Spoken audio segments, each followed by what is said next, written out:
你个这还有个这的。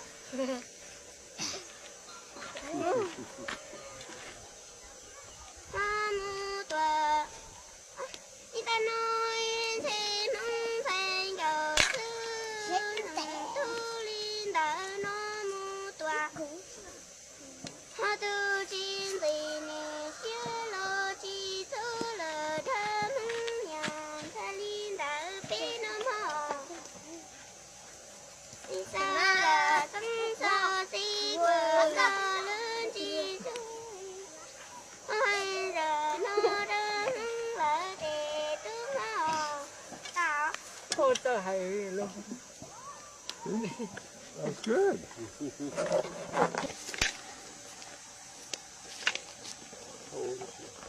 Có chơi xong hả? Cũng có thấy xong hả?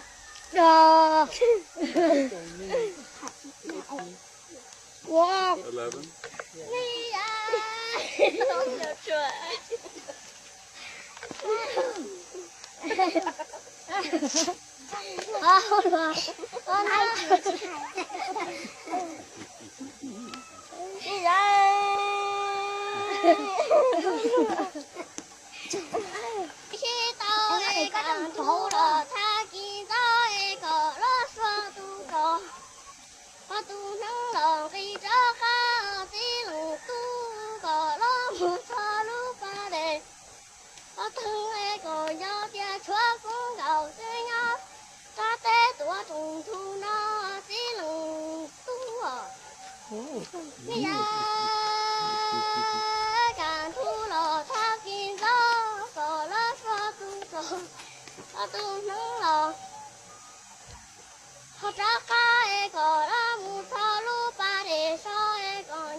She said, sing like we will leave each other, and when we leave, we should think of this village.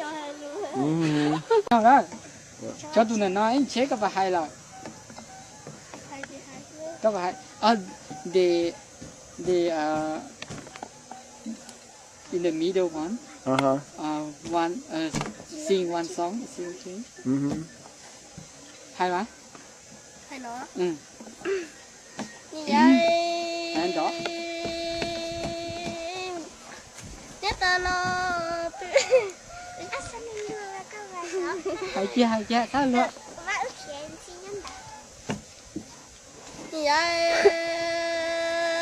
Mùa trong tòa chi xa na mùa ca tòa chi xa nọ xa cho đầu thơm hết tim rồi nữa. Tu li đỡ nè hay đa ham ho dạy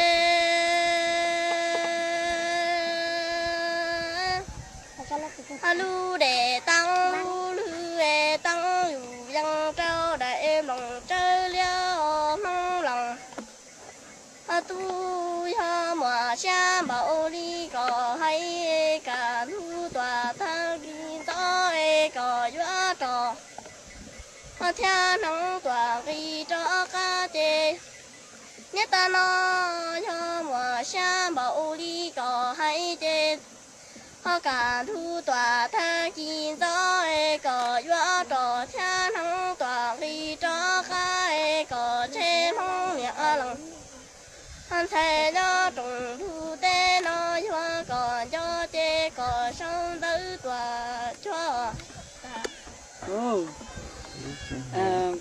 Other The people- meaning like like if suppose that she have boyfriend and the boyfriend move to another way and it think of her, write the letter send back to her.